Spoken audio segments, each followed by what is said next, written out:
നിങ്ങളിപ്പോ മസ്റ്ററിംഗ് നിർബന്ധമാക്കി.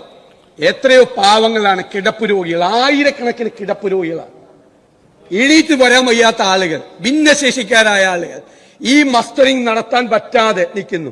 അവര് ഈ തിരക്കുകൊണ്ടും മറ്റും 3 മാസം 4 മാസം വൈകി മസ്റ്ററിംഗ് നടത്തിയാൽ എന്ത് ചെയ്യുന്നറിയോ?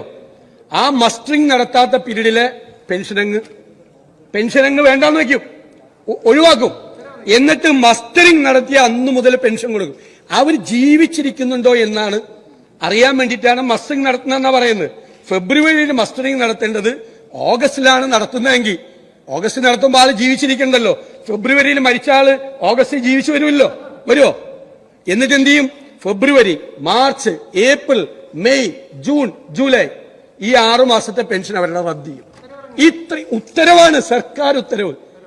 ആരോടാണ് നിങ്ങളിത് കാണിക്കുന്നത്? ഈ പാവങ്ങളോടാണ് നിങ്ങളിത് ചെയ്യുന്നത്. ഇത് തളർന്നു കിടക്കുന്ന പാവങ്ങൾ, അവർക്ക് പറ്റാത്തതുകൊണ്ടാണ് അക്ഷയയിൽ പോയി മറ്റത് പോയി മസ്റ്ററിംഗ് നടത്താൻ പറ്റാത്തതുകൊണ്ടാ. തളർന്നു കിടക്കുന്ന പാവങ്ങളോടാണ്, വൈകിപ്പോയി. അതുകൊണ്ട് നിങ്ങൾ ജീവിച്ചിരിക്കുന്നതായിട്ട് നേരത്തെ തെളിവ് തന്നില്ല, വൈകിയാണ് ജീവിച്ചിരിക്കുന്നതായിട്ട് തെളിവ് തന്നത് എന്ന് പറയാണ്.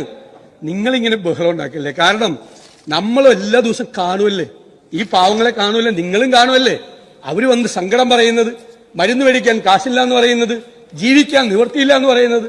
ആ പാവങ്ങൾക്ക് വേണ്ടി ഇവിടെയല്ലാതെ എവിടെ പോയി സംസാരിക്കും?